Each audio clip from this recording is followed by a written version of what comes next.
سلام دوستای عزیزم، ما امروز در منطقه 2 تهران محله شهرک غرب هستیم و میخوایم به مرکز خرید لیدوما بریم و اینجا را نزدیک ببینیم.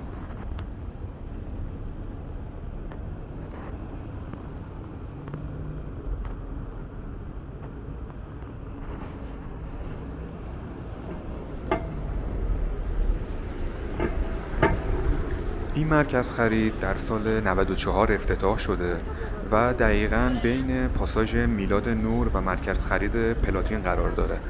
دارای 9 طبقه پارکینگه که حدود 1000 ماشین داخلش جا میشه و 2 طبقه هم تجاری داره.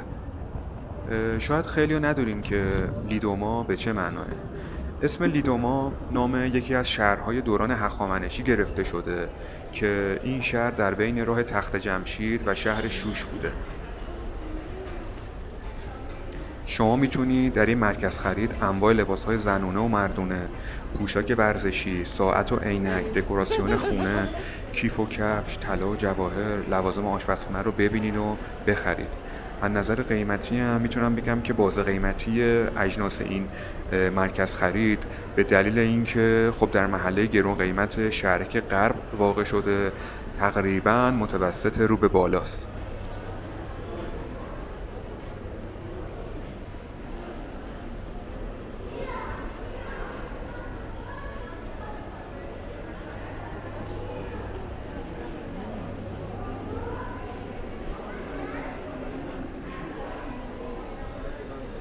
طبقه آخر این مرکز خرید یه رستوران معروف به نام رستوران کاخ لیدوما داره که خیلی رستوران شیکیه و برای گرفتن مهمونی و تولد خیلی مناسبه. این رستوران که در آخر ویدیو هم یک نمایی ازش نشون میدم 800 متر و 250 متر فضای وی آی پی داره و روباز که یکی از رستوران های مطرح تهرانه. ساعت کاری این مرکز خرید از ساعت 10 صبح تا 10 شبه. برای رسیدن به اینجا هم میتونید از مترو استفاده کنید، از تاکسی، اتوبوس و هم از ماشین شخصی استفاده کنید. شما میتونید از خط 7 مترو تهران که قبلا هم یه ویدئویی ازش در کانال گذاشتم به ایستگاه میدون صنعت بیاین و یا اینکه از اتوبوس ها یا تاکسی هایی که منتهی به میدون صنعت میشه استفاده کنید و با چند دقیقه پیاده روی به این مرکز خرید برسید. اگر هم از ماشین شخصی استفاده می‌کنید که کافیه خودتون رو به محله شهرک غرب و بلوار فرهزادی برسونید.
این هم رستوران کاخ لیدوما که بهتون گفتم که البته داخلش به دلیل اینکه یک مهمونی یا تولدی در حال انجامه نمیتونم فیلم برداری کنم، فقط خواستم که از محیطش و از داخلش حالا کمی براتون فیلم برداری کنم و نشون بدم.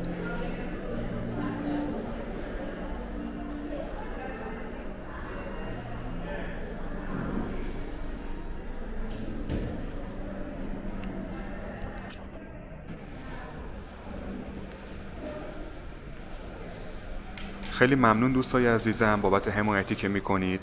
برای ما این حمایت ها خیلی ارزشمنده. ممنون میشم اگه تا الان کانال رو سابسکرایب نکردین کانال رو سابسکرایب کنید و زنگوله رو هم بزنید. خیلی ممنونم.